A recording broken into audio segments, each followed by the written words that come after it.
Hi കൂട്ടുകാരെ, കുഞ്ഞുമോൾ വ്ളോഗ്സിൻ്റെ പുതിയൊരു വീഡിയോയിലേക്ക് എല്ലാവർക്കും സ്വാഗതം. ഇന്ന് നമ്മളൊരു അടിപൊളി കിച്ചൺ ടിപ്പായിട്ടാണ് കേട്ടോ വന്നിട്ടുള്ളത്. ഇപ്പോൾ നമ്മുടെ മഴക്കാലമായ കാരണം വീട്ടിലൊക്കെ അകത്തൊക്കെ ഒരു ഈറന്മണം ഉണ്ടാവും കേട്ടോ. എന്താ വെച്ചിട്ടുണ്ടെങ്കിൽ തണുപ്പ് നിൽക്കണ കാരണം ഒരു ഈറന്മണം ഉണ്ടാവും. അപ്പോൾ നമുക്കൊരു ലിക്വിഡ് ഉണ്ടാക്കി കഴിഞ്ഞാൽ നമുക്ക് എല്ലാ ഭാഗങ്ങളിലും ഇത് തെളിച്ച് കൊടുക്കുകയോ അതോ വെച്ച് തുടക്കുകയൊക്കെ ചെയ്ത് കഴിഞ്ഞാൽ നമ്മുടെ വീട്ടിലത്തെ ഈ ഫൗൾ സ്മെല്ലൊക്കെ പോവും. പിന്നെ നമ്മുടെ പാറ്റേനെയും പല്ലീനെയും ഒക്കെ തുരത്താൻ വേണ്ടിയിട്ട് ഈ ലിക്വിഡ് സൂപ്പറാണ്. അപ്പോൾ ഇതെങ്ങനെയാണ് ഉണ്ടാക്കണേന്നൊന്ന് കണ്ടു നോക്കിയാലോ. പിന്നെ നമ്മുടെ ചാനൽ ആദ്യമായിട്ട് കാണുന്ന കൂട്ടുകാരാണെങ്കിൽ ചാനലൊന്ന് സബ്സ്ക്രൈബ് ചെയ്ത് വെച്ചാൽ നമ്മളിടുന്ന പുതിയ വീഡിയോസിൻ്റെ നോട്ടിഫിക്കേഷൻ നിങ്ങൾക്ക് വരും. അപ്പോൾ നമുക്ക് വീഡിയോയിലേക്ക് പോകാം. ആദ്യം തന്നെ വേണ്ടത് ഇതേപോലത്തെ ഒരു ഫാബ്രിക് കണ്ടീഷണറാണ് കേട്ടോ. അപ്പോൾ ഇതിൻ്റെ പേരെന്തോ സോഫ്റ്റ് ടച്ചോ അങ്ങനെ എന്താണ്, നമ്മൾ കംഫർട്ട് പോലത്തുള്ള സാധനങ്ങളല്ലേ ഫാബ്രിക് കണ്ടീഷണർ. അപ്പോൾ ഏത് ബ്രാൻഡിൻ്റെ വേണമെങ്കിൽ എടുക്കാം കേട്ടോ. അപ്പോൾ ഞാൻ ഇതാണ് എടുത്തിട്ടുള്ളത് കേട്ടോ. അപ്പോൾ അത് ഞാൻ ഒരു പാത്രത്തിൽ വെള്ളം തിളപ്പിക്കാൻ വെച്ചിട്ടുണ്ട്. അപ്പോൾ ഞാനൊരു 1/2 ഗ്ലാസ് വെള്ളം നന്നായി വെട്ടി തിളയ്ക്കണം കേട്ടോ. വെട്ടി തിളച്ചാൽ മാത്രമാണ് നമുക്ക് ഈ കാര്യങ്ങളൊക്കെ നടക്കുള്ളൂ. അതിലേക്ക് ഞാൻ ഈ ഒരു കുപ്പിയുടെ മൂടിയിൽ ഫുൾ മൂടിയായിട്ട് ഒരു മൂടി ഞാൻ ഇതിലേക്ക് ഇട്ടിട്ട് അതും നന്നായി തിളപ്പിച്ചെടുക്കുക കേട്ടോ. നന്നായി തന്നെ തിളച്ചെടുക്കണം.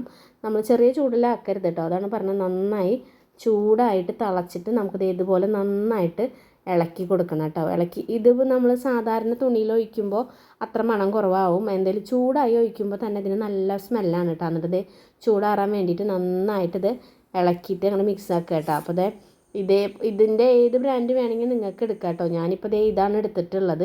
അപ്പോൾ ഇത് ഏകദേശം ചൂടാറിയിട്ടുണ്ട് കേട്ടോ. ഇതുപോലത്തെ ടിപ്സൊക്കെ നിങ്ങൾ ചെയ്യുമ്പോൾ നമ്മൾ വീട്ടിൽ ചായ വെക്കുന്ന പാത്രമൊന്നും ഉപയോഗിക്കരുത് കേട്ടോ. കാരണം എന്താ വെച്ചാൽ നമ്മൾ അധികം ഉപയോഗം ഇല്ലാത്ത പാത്രങ്ങൾ വേണം കേട്ടോ ഉപയോഗിക്കുന്നത്. എന്തായാലും ഈ ഫാബ്രിക് കണ്ടീഷണറിലൊക്കെ എന്തൊക്കെ ഇതിൽ ചേർത്തിട്ടുള്ളതായിരിക്കും.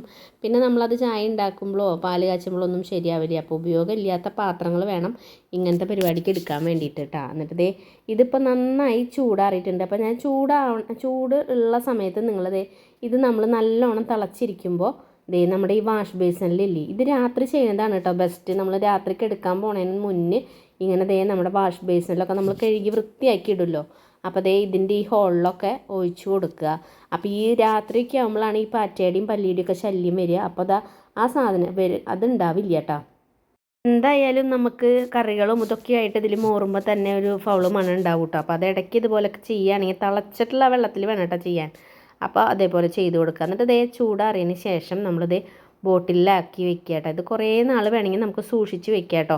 സ്പ്രേ ബോട്ടിൽ ഉണ്ടെങ്കിൽ നിങ്ങൾ സ്പ്രേ ബോട്ടിലാക്കിക്കോളൂ. അപ്പോൾ ഞാൻ ഒരു സാധാരണ ബോട്ടിൽ ഇതേപോലെ മൂടി തുളച്ചിട്ട് ആക്കുക ചെയ്യണം കേട്ടോ. അപ്പോൾ സ്പ്രേ ബോട്ടിലാണെങ്കിൽ നിങ്ങൾക്ക് സ്പ്രേ ചെയ്യേണ്ട സ്ഥലങ്ങളിൽ സ്പ്രേ ചെയ്തിട്ട് ചെയ്യാം കേട്ടോ. ഞാൻ എന്താ വെച്ചിട്ടുണ്ടെങ്കിൽ തറയിൽ ഈ സൈഡ് ഭാഗങ്ങളിലൊക്കെ നമ്മൾ അടുപ്പിൻ്റെ സൈഡിലും ഈ ഗ്യാസ് സ്റ്റൗവിൻ്റെ സൈഡിലൊക്കെ നന്നായി തുടച്ച് കഴിഞ്ഞാൽ കണ്ട. ഇപ്പോൾ തുടയ്ക്കുമ്പോൾ തന്നെ നോക്കിയാൽ നല്ലൊരു സ്മെല്ലും കാര്യങ്ങളൊക്കെയാണ് കേട്ടോ നമ്മുടെ ഇവിടെ ഉണ്ടാവുക. നമ്മളിപ്പോൾ ആദ്യം പുറത്തൊക്കെ മീനും ഇറച്ചിയൊക്കെ വെച്ച് കഴിഞ്ഞാൽ തന്നെ ഒരു ഫൗള് മണം ഉണ്ടാവും. പിന്നെ ഇത് നല്ലോണം തിളച്ച് കഴിഞ്ഞിട്ട് നമ്മൾ ആക്കുമ്പോഴാണ് കേട്ടോ നല്ല സ്മെല്ലുണ്ടാവുക. പിന്നെ നമ്മൾ ജനലൊക്കെ തുടയ്ക്കുകയാണെങ്കിൽ ഈ ഭാഗത്തൊക്കെ പല്ലിയും ഇതൊക്കെ വരികയാണെങ്കിൽ അത് കുറവായിരിക്കും കേട്ടോ. അവരെ വരവ് കുറവായിരിക്കും. അപ്പോൾ ഞാൻ സൈഡിൽ കമ്പികളിലും കാര്യങ്ങളിലൊക്കെ ഒന്ന് നന്നായി തുടച്ച് കൊടുക്കുന്നുണ്ട്. പിന്നെ നമ്മൾ ഈ മിററൊക്കെ ഇല്ലേ, നമ്മുടെ കണ്ണാടിയൊക്കെ നോക്കണ സ്ഥലം അവിടെയും പിന്നെ നമ്മുടെ മേശ തുടയ്ക്കാനൊക്കെ ഈ ലിക്വിഡ് ഉപയോഗിക്കുക കേട്ടോ. നന്നായി തുടച്ച് കഴിഞ്ഞാൽ ഗ്ലാസിൻ്റെ അതൊക്കെ നല്ലതിൽ കിടക്കും കേട്ടോ. അപ്പോൾ നന്നായി തുടയ്ക്കാനൊക്കെ ഈ കുപ്പിയിൽ ഇങ്ങനെ നമ്മൾ സൂക്ഷിച്ച് വെക്കുക. പിന്നെ നമ്മൾ മിററൊക്കെ നന്നായി തുടയ്ക്കുക കേട്ടോ. നമ്മുടെ ഡൈനിങ് ഹാളിലത്തെ ഈ ഷെൽഫിലുണ്ടാവണതൊക്കെ ഇല്ലേ, അതൊക്കെ തുടയ്ക്കുമ്പോൾ തന്നെ നല്ലോണം ഒരു ഗ്ലേസിങ് കിട്ടും കേട്ടോ. നല്ലോണം തിളക്കം കിട്ടും ചെയ്യും. പിന്നെ നമ്മുടെ ഈ മഴക്കാലത്താണ് ഒരു വൃത്തികെട്ട മണം നമ്മുടെ അകത്തൊക്കെ ഉണ്ടാവുക.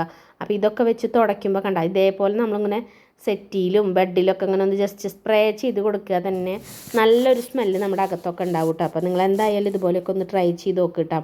അപ്പോൾ നമ്മൾ വിരുന്നുകാരൊക്കെ വരുമ്പോൾ ചിലപ്പോൾ പെട്ടെന്ന് പുറത്തുനിന്ന് വരുമ്പോൾ ഇത് ഉള്ളിലേക്ക് കിടക്കുമ്പോൾ ഒരു പ്രത്യേക മണമായിരിക്കും. അപ്പോൾ ഇതുപോലെ നമ്മൾ സെറ്റിയിലൊക്കെ ഇതൊക്കെ ആക്കിയിട്ട് ജസ്റ്റ് ഒന്ന് തുടച്ച് കൊടുക്കുകയാണെങ്കിൽ ഇതായിരിക്കും. ഇത് കുറേ കാര്യങ്ങൾക്ക് ഈ ലിക്വിഡ് ഉപയോഗിക്കാൻ പറ്റും കേട്ടോ. നമുക്ക് എല്ലാ ഭാഗങ്ങളിലും തുടച്ച് വൃത്തിയാക്കാം. ഞാനപ്പോൾ ഫ്രിഡ്ജിൻ്റെ സൈഡും നമ്മുടെ ഈ ടൈലൊക്കെ നന്നായിട്ട് ഇത് മുക്കി തുടയ്ക്കും കേട്ടോ. നമ്മൾ തുടയ്ക്കുന്ന വെള്ളത്തിലും ഒഴിക്കാം. എല്ലാത്തിലും ഒഴിച്ച് കഴിഞ്ഞാൽ തന്നെ അകത്ത് നല്ലൊരു പ്രത്യേക മണമായിരിക്കും. നമ്മളെന്തെങ്കിലും കടയിൽ നിന്ന് മേടിക്കുന്ന അങ്ങനത്തെ സാധനങ്ങളൊക്കെ ഇല്ലേ, അത് ആ തുടയ്ക്കുന്ന സമയത്ത് ഒരു മണം ഉണ്ടാവുള്ളൂ. പക്ഷേ ഈ സാധനം ഉപയോഗിച്ച് നിങ്ങൾ തുടയ്ക്കുകയാണെങ്കിൽ കുറച്ച് നേരം നമ്മുടെ മണം അകത്ത് ഈ നല്ല മണം ഉണ്ടാവും കേട്ടോ. പിന്നെ പൊട്ട സ്മെല്ലൊന്നും അകത്ത് വരില്ല. അപ്പോൾ നമ്മൾ എല്ലാ ഭാഗങ്ങളിലും ഇതൊക്കെ തെളിച്ച് കൊടുത്തിട്ട് തുടയ്ക്കുകയാണെങ്കിലും കുഴപ്പമില്ല. പിന്നെ സ്പ്രേ ബോട്ടിലാണെങ്കിൽ അതിൽ നമ്മൾ ഈ കർട്ടണിലും ഒക്കെ ഒന്ന് ജസ്റ്റ് അടിച്ച് കൊടുത്താൽ തന്നെ നല്ല സ്മെല്ലുണ്ടാവും.